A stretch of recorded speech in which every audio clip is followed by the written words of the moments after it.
بسم اللہ الرحمن الرحیم۔ السلام علیکم ورحمۃ اللہ وبرکاتہ۔ اورنگزیب عالمگیر ہندوستان کا آخری مضبوط بادشاہ تھا۔ اس کے دور میں مغل سلطنت بنگال سے کراچی، کراچی سے ازبکستان، کابل سے ہماچل اور کوہ ہمالیہ سے کولکتہ تک پھیلی ہوئی تھی، لیکن 1707 میں اس کے انتقال کے بعد اوپر تلے 9 مغل بادشاہ آئے اور یہ عظیم سلطنت تیزی سے زوال پذیر ہو گئی۔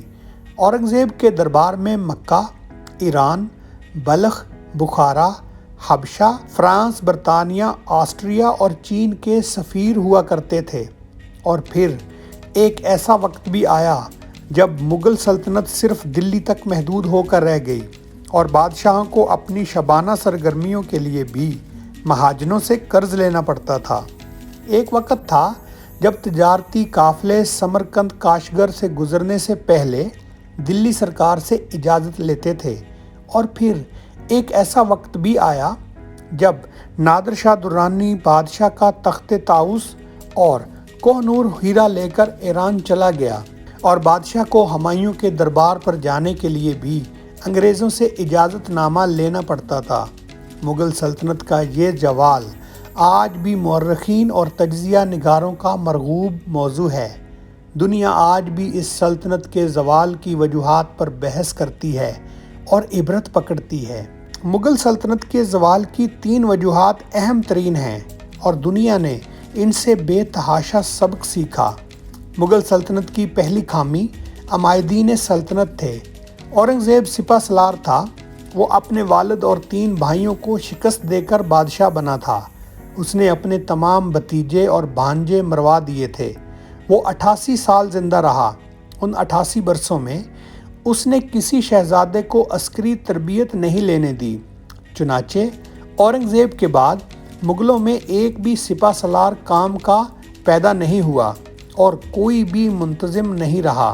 پورا شاہی محل کبوتر باز، خطاط اور مناظرے کا شوقین تھا۔ یوں ایڈمنسٹریشن اور سپہ گری کا فن مغلوں کے ہاتھ سے نکل گیا۔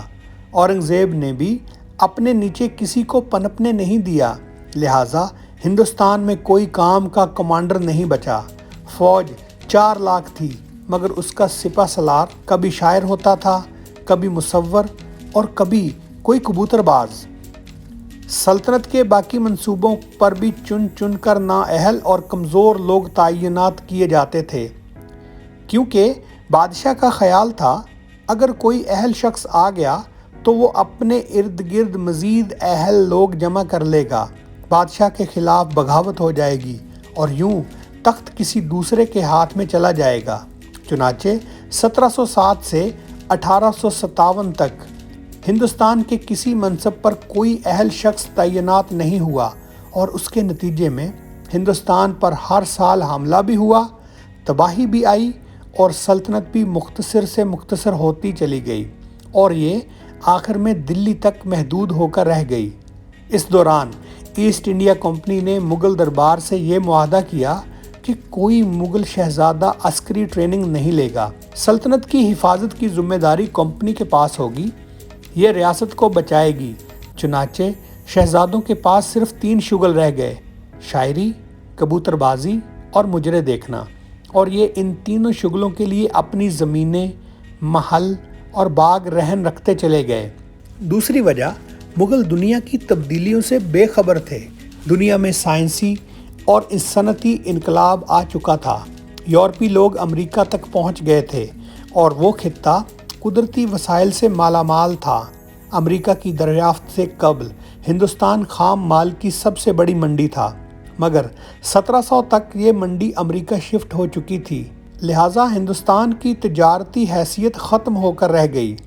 جہاز رانی اور بارودی اسلحہ نے بھی بار برداری اور جنگوں کی نفسیات بدل دی تھی۔ دنیا میں تعلیمی اور تجارتی انقلاب آ چکا تھا۔ صنعتی پیداوار نے زرعی پیداوار کی جگہ لے لی تھی اور سکلز اور سروسز کا سیکٹر بھی متعارف ہو گیا تھا، جبکہ ہندوستان کنویں کے مینڈک کی طرح ان تبدیلیوں سے بے خبر تھا۔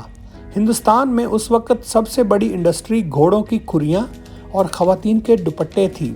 یہ اس زمانے میں بھی हाथियों और घोड़ों पर तलवारों से लड़ते थे और गुलिस्तान और बोस्तान को डिग्री समझते थे।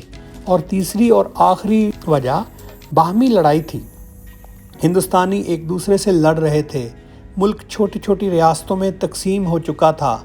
ये रियासतें एक दूसरे के खिलाफ जहाद कर रही थीं और अंग्रेज़ साइड पर खड़ा होकर उनके कमज़ोर होने का इंतज़ार कर रहा था। उनमें से जो दूसरों को शिकस्त दे लेता था, अंग्रेज़ उसे फेंटा लगाकर फनाह कर देते थे। चुनाचे 83 लाख मुरब्बा किलोमीटर पर फैला और 40 करोड़ की आबादी का हिंदुस्तान हलवा बनकर अंग्रेज़ के दस्तरख्वान पर पहुंच गया। हम अगर आज के पाकिस्तान को मुग़लों के हिंदुस्तान के सामने रख कर देखें तो हमें दोनों में बेशुमार कॉमन चीज़ें मिलेंगी। मसलन, हम दुनिया की वाहिद इस्लामी न्यूक्लियर पावर हैं। हम आबादी के लिहाज से दुनिया का 5वां बड़ा मुल्क हैं। हमारी फ़ौज दुनिया की चौथी बड़ी और मजबूत फ़ौज है। हमारे पास $6 ट्रिलियन का कॉपर और सोने के ज़खायर हैं। हमारे पास दुनिया का सबसे बड़ा नहरी निज़ाम भी है। ज़राअत का पोटेंशियल $40 बिलियन सालाना है। हमारे पास दुनिया की 30 बुलंद तरीन चोटियाँ हैं। हम सिर्फ जड़ी बूटियों से 10-15 बिलियन डॉलर्स कमा सकते हैं। हमारे पास कोयले के इतने ज़खायर हैं जिनसे हम 200 साल तक लाखों मेगावाट बिजली पैदा कर सकते हैं। हमारे पास हज़ारों किलोमीटर की कोस्टल लाइन भी है जिस पर हम कराची जैसे 3 नए शहर आबाद कर सकते हैं। और हम आधी दुनिया को मज़दूरों से लेकर डॉक्टर्स तक हुनरमंद भी दे सकते हैं। लेकिन हम इसके बावजूद एड़ियाँ रगड़ रहे हैं और हमने 20 बरसों से अक़वाम आलम के चौकों और चौराहों से भीख मांगने के सिवा कुछ नहीं किया, क्योंकि हम मुग़ल बादशाहों की तरह हर अहम मनसब पर अपने से कमतर सलाहियत के लोग तैनात करते हैं। हमारी सियासी जमातें हल्के के नालायक तरीन लोगों को टिकट देंगी, उनसे छांटी करके मज़ीद नालायकों को वज़ीर बनाएंगी और ये वज़ीर आधी ब्यूरोक्रेसी से छान कर नाअहल, नालायकों और करप्ट तरीन लोगों को तैनात करेंगे। पाकिस्तान में 75 बरसों से एक और खेल भी चल रहा है। इस्टेब्लिशमेंट एक कमज़ोर और कंप्रोमाइज्ड शख्स को वज़ीर आज़म बनाती है और ये वज़ीर आज़म एक कमज़ोर और कंप्रोमाइज्ड अफसर को आर्मी चीफ लगाने की कोशिश करता है और इस खेल में मुल्क का बेड़ा गर्क हो गया है। हमारी हालत ये है, हमारी सियासी क़यादत किसी काबिल, अहद और समझदार शख्स को निगरान वज़ीर आज़म बनाने के लिए भी तैयार नहीं होती। ये 3-4 माह के लिए भी गूंगे, बहरे और कंप्रोमाइज्ड शख्स का इंतखाब करते हैं। इस बार भी यही हो रहा था। PDM कमज़ोर तरीन निगरान वज़ीर आज़म तलाश कर रही थी ताकि उनकी वापसी की गुंजाइश पैदा हो सके। ये मोहसिन नकवी जैसा तजर्बा नहीं दोहराना चाहते थे। आपको यकीनन मालूम होगा, आसिफ अली जरदारी और नवाज शरीफ ने मोहसिन नकवी को पंजाब का वज़ीर आला इसलिए बनवाया था कि ये 12 करोड़ लोगों का सूबा नहीं चला सकेंगे। ये 12 बजे उठेंगे, दफ्तर जाएंगे, दोस्तों के साथ गपशप लगाएंगे, 2-4 अरब रुपए कमाएंगे और घर चले जाएंगे। मगर नतीजा उलट निकला। मोहसिन नकवी ने दिन रात एक कर दिया। ये उज़्बेकिस्तान से कपास का नया बीज तक ले आए। उन्होंने 7 माह में शहबाज शरीफ की स्पीड को मात दे दी। लिहाजा उन्हें बनाने वाले आज पछता रहे हैं। मेरा ख्याल है अनवारुल हक काकड़ के मामले में भी यही हुआ। ये आसमान से नाज़िल हो चुके हैं और ये भी मोहसिन नकवी की तरह तीनों सियासी जमातों को ठीक ठाक टक्कर देंगे। और अगर ऐसा हो गया तो इलेक्शन भी नहीं होंगे और सियासी जमातों की वापसी भी मुश्किल हो जाएगी। ये हकीकत है। आसिफ अली जरदारी और मियां नवाज शरीफ को इस वक्त एक ऐसी हुकूमत चाहिए जो शहबाज शरीफ और इमरान खान की हुकूमतों से भी बुरी हो, ताकि ये एक बार फिर इक़्तिदार में आ सकें। उन्हें मोहसिन नकवी जैसे लोग सूट ही नहीं करते। चुनाचे अगर अनवारुल हक काकड़ भी मोहसिन नकवी साबित हो गए तो फिर क्या होगा, आप आसानी से समझ सकते हैं। मैं पिछले 16 माह से ये सुन रहा हूँ, नून लीग ने इक़्तिदार में आकर गलती की। ये बात पार्टी की हद तक दुरुस्त है। वाकई 16 माह में नून लीग की सियासत का जनाजा निकल गया और ये आवाम के पास जाने और वोट मांगने के काबिल नहीं रहे। ये अब किस मुंह से वोट को इज्जत दो और महंगाई की चक्की का जिक्र किया करेंगे। मगर यहाँ तक मियाँ शहबाज शरीफ का मामला है, ये मैच जीत गए हैं। ये मार्च 2022 में जेल में भी जा रहे थे और डिस्क्वालीफाई भी हो रहे थे, लेकिन फिर ये इक़्तिदार में आए और उन्होंने अपने केसों का फैसला भी करवा लिया।